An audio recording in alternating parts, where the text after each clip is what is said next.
বিসমিল্লাহির রহমানির রহিম। সম্মানিত ভিউয়ার্স, আসসালামু আলাইকুম।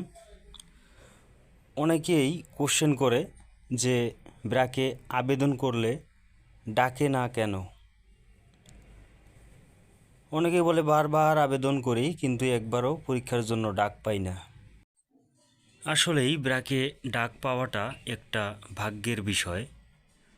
অনেকে অনেক ভালো রেজাল্টের পরেও ডাক পায় না, আবার কেউ কম রেজাল্টেও ডাক পায়।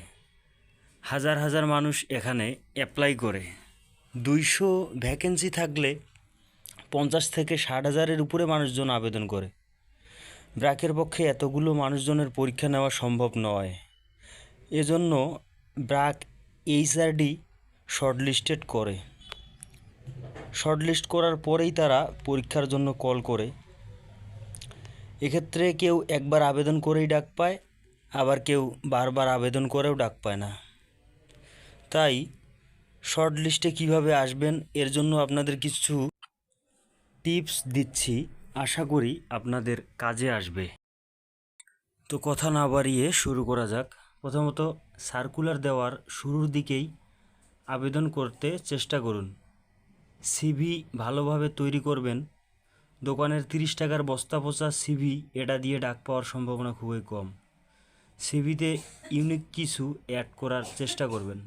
মনে রাখবেন, সিভিতে আবল তাবল কিছু না লিখে এইচআর যেভাবে অ্যাট্রাক্ট হবে সেরকম কিছু লিখবেন। কারো সিভি কপি করবেন না। যথাসম্ভব সামাজিক বিষয়গুলি নিয়ে কাজ করেছেন এরকম কিছু উল্লেখ করবেন। সামাজিক উন্নয়নে অংশগ্রহণ করেছেন এরকম কিছু লিখবেন। কোনো জবের এক্সপিরিয়েন্স আছে কি না তা অবশ্যই উল্লেখ করবেন। মনে রাখবেন, ব্র্যাক একটি নন প্রফিট অর্গানাইজেশন। তাদের লক্ষ্যই হলো সমাজের পিছিয়ে পড়া মানুষজনদের নিয়ে কাজ করা ও নারী উন্নয়নে কাজ করা। বিভিন্ন সামাজিক কাজে অংশগ্রহণ করেছেন এরকম কিছু লিখবেন, যেমন বাল্যবিবাহ রোধে, বন্যা মোকাবেলায়, করোনাকালীন সময়ে মানুষকে সহযোগিতা, বৃক্ষরোপণ ইত্যাদি। মার্কেটিং জব বা অন্য কোনো এনজিওতে কাজ করে থাকলেও তা উল্লেখ করবেন। যথাসম্ভব বিডিজবস থেকে অ্যাপ্লাই না করে ব্র্যাকের নিজস্ব ওয়েবসাইট থেকে আবেদন করার চেষ্টা করুন। ব্র্যাক ক্যারিয়ারে আপনার যে প্রোফাইল সেটা 100% পরিপূর্ণ করুন। 100% না হলে আপনার ডাক পাওয়ার সম্ভাবনা খুব কম। ব্র্যাকের যদি কেউ পরিচিত থাকে তাহলে তার সাথে কথা বলে রেফারেন্স দেওয়ার চেষ্টা করুন। এতে আপনার ডাক পাওয়ার সম্ভাবনা অনেক বেড়ে যাবে। ব্র্যাকের রেফারেন্স একটি গুরুত্বপূর্ণ বিষয়। আর ব্র্যাকের পরিচিত না থাকলে অন্য কোনো সম্মানিত ব্যক্তিকে রেফারেন্স দিবেন যিনি আপনার সম্পর্কে জানে ও আপনার সম্পর্কে পজিটিভ। তবে রেফারেন্স অবশ্যই দিতে হবে।